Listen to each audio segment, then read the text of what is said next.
नमस्कार दोस्तों, मैं देख रहा हूँ कि बीपीएससी एडीओ का जो एग्ज़ाम जो अभी अभी कंडक्ट कराया गया है, जो 14 अप्रैल से लेके और 21 अप्रैल तक हुआ है। काफ़ी हंगामा देख रहा हूँ कि कोई चप्पल में डिवाइस लगा के जा रहा है, कहीं कोई मतलब चोरी का तो बेहिसाब हो रहा है। मैंने बिहार में अभी तक मेरे हिसाब से कोई ऐसा एग्ज़ाम नहीं होगा कि जिसमें थोड़ा सा लीक का मामला ना आए। या तो इस आयोग में कमी है या इस जनता के कमी में है। आइए अब इसको बारीकी से समझते हैं कि ये बीपीएससी जो एडीओ का एग्ज़ाम है, इसके कैंसिल होने का पीछे का रीज़न क्या है। सबसे बड़ी बात है कि ये बायोमेट्रिक जो भी है सेंटर पे जो काम करती है, जयपुर की कंपनी है, जिसका एनटीए नेशनल टेस्टिंग एजेंसी जो है, ये गुजरात हाई कोर्ट इसको पहले ही ये बैन लगा हुआ था। वहाँ के एग्ज़ाम में भी ये कुछ हेरा फेरी किया हुआ था, इस वजह से रोक लगाया हुआ था। बिहार सरकार ने इसको चयन कर लिया था ये टेस्टिंग के लिए। ये जयपुर के जो कंपनी है नेशनल टेस्टिंग एजेंसी को, यही सब सेंटर पे जो रहता है उसको मतलब ये किया हुआ था। मेरा मानना है कि चोर चोर ही रहेगा, क्योंकि सांप अपना कितना भी केचुआ छोड़ दे लेकिन जहर वो नहीं छोड़ सकता है। वही हाल ये एनटीए एजेंसी वाले का है। आखिर एक गरीब का बच्चा वहाँ तक कैसे पहुँचेगा। अब एक बताइए कि ये टोटल पोस्ट जो है, ये बीपीएससी एडीओ का भी एग्ज़ाम हुआ है, टोटल पोस्ट मात्र 935 है, 1000 से भी कम है।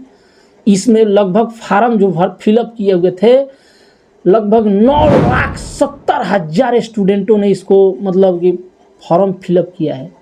उसमें से मान के चलिए कि 20% लड़का एपीआर मतलब एग्जामिनेशन हॉल में नहीं पहुंच पाएगा, किसी कारणवश से उसका दूसरे में सिलेक्शन हो गया होगा, इस वजह से वो नहीं पहुंच पाया होगा। मान के चलिए कि 9 लाख लड़का अगर जो पहुंच रहा है 935 सीट पे, तो एक सीट पे समझिए कि 1035 लड़का फाइट कर रहा है। 1035 में से मान के चलिए कि 500 लड़कों को कुछ नहीं आता है जो फर्स्ट टाइम अटेम्प्ट ले रहा है एग्जाम में। 500 मान लीजिए कि 50% कटअप पार कर रहा है 1000, लेकिन 37 जो लड़का 35 होगा वो आपको पानी पिला दिया होगा, क्योंकि वो 5 साल 7 साल 8 साल से तैयारी ही कर रहा है। इस वजह से अब देखिए कि वो क्या करेगा। अभी देखिए ये छापरा का वीडियो है, चप्पल लगा के, इसमें चप्पल में किस तरह डिवाइस लगा के गया है। लोग कहता है कि ऑनलाइन आ गया तो चोरी नहीं होगा। देखिए इसमें कितना शातिर है, कैसे मिली भगत हो रहा है। अब गरीब के लड़का के पास ही कैसे जाएगा। सारे लड़की को कान नाक मोबाइल वगैरह ब्लूटूथ डिवाइस जो भी चेक करने वाले होते हैं, कोई ना कोई पकड़ ही लेता है, लेकिन इसको क्यों नहीं पकड़ पा रहा है। अब पकड़ पा रहा है। ये देखिए ये इस तरह का है। ये समस्तीपुर का भी ये वीडियो है, आरएसपी इंटर कॉलेज का। वहाँ भी देखिए ये हाल है। लगभग 5 जिले से 30 लोगों को पकड़ लिया गया है। अब समझिए कि 32 जिला है, टोटल 700 सेंटर बने हुए हैं। 700 सेंटर में से 5 जिले में 30 लोग का सरगना पकड़ाया हुआ है। अभी समझिए कि ये 32-33 जिले की अभी और कहानी बाकी है। लिंक है नहीं, ये मोबाइल का ज़माना है, यहाँ से पोस्ट कीजिए तो, चाहे फॉरवर्ड व्हाट्सएप मैसेज किए तो। ये कैसे सिस्टम चल रहा है कि किसी को पता नहीं चल रहा है। ये का आप गौर कीजिएगा। एग्ज़ाम जो भी लड़का एक बार ना एक बार तैयार किया होगा, आप क्वेश्चन का लेवल देखिएगा तो 50% क्वेश्चन हर कोई सॉल्व कर देता है। बाकी जो भी रिजल्ट होते हैं 60 से 70 के बीच में होता है। इसीलिए हर बच्चा को ये एजुकेशन में बताया जाता है कि मेरा 2 नंबर से छूट गया। 2 नंबर से तुम्हारा छूटा नहीं है, छुड़वाया गया है। काहे के लिए तुम तैयारी में लगे रहो। इस बार नहीं हुआ तो अगले बार में होगा, अगले बार एग्जाम कैंसिल हुआ फिर अगले बार होगा। क्या कभी तुमने ये सोचा है कि मोतिहारी का सेंटर छपरा दे रहा है, पटना का सेंटर गया दे रहा है, गया का सेंटर मुजफ्फरपुर दे रहा है। इसमें आने जाने में कितना का कॉस्ट बढ़ रहा है। एक तरफ से मान के चलो कि अभी के टाइम एट ए टाइम 500 रुपया एक तरफ से किराया लग रहा है। 500 रुपया एग्जाम सेंटर पे बोलती है कि 3 घंटा पहले या 9 बजे से सेंटर पे है। अगर जो गाने गया से आपको पुराना है तब तो आपको शाम को ही आना पड़ेगा, दूसरा कोई चारा नहीं है। अब शाम को आने के लिए आना पड़ेगा आपको स्टे करने के लिए। अब कहीं भी जाइएगा बिहार में तो 500-700 से रूम कम नहीं मिलेगा। जो भी रूम लेना है आपको रहने के लिए 500-700 का रूम मिलेगा। 700 हुआ, 500 भाड़ा खर्चा हुआ, खाना खुराक सब हुआ, फार्म भरे आपने 500 का खर्चा है आपको 3000। इसके बाद आप सेंटर से बाहर निकल रहे हैं तब पता चल रहा है कोई चप्पल से डिवाइस लगा है, कहीं से और निकाला है, और आप रात दिन 8-8 घंटा 10-10 घंटा का मेहनत करते रह जा रहे हैं। मैं लिख के देता हूँ कि सफलता नहीं मिलेगी। ये जो कहते रहते हैं कि इस बार नहीं, ये शिक्षकों का काम है, आपको बताएंगे, उनका दुकान चल रहा है। लेकिन तुम सोचो कि इस तरह का सिस्टम रहेगा कब तुमको सफलता मिलेगी। 9 पोस्ट है, इसमें से 9,70,000 स्टूडेंट भर रहे हैं फॉर्म को। 9 लाख लगभग ये अप्रॉक्स में लड़का स्टूडेंट बैठ रहा है, उसमें एक सीट पे फाइट कर रहा है 1035 लड़का। तुम क्या सोचते हो कि उसमें से हो जाएगा मेरा? अगर जो हरकत होती रहेगी तब तक सफलता आपको नामुमकिन मिलेगी। एक गांव से 1-2 लड़का हो जाता है, इससे प्रेरणा मिलता है कि लोग तैयारी कर। लेकिन आप ही बताइए क्या इस तरह का सिस्टम से आपको जॉब मिल जाएगा?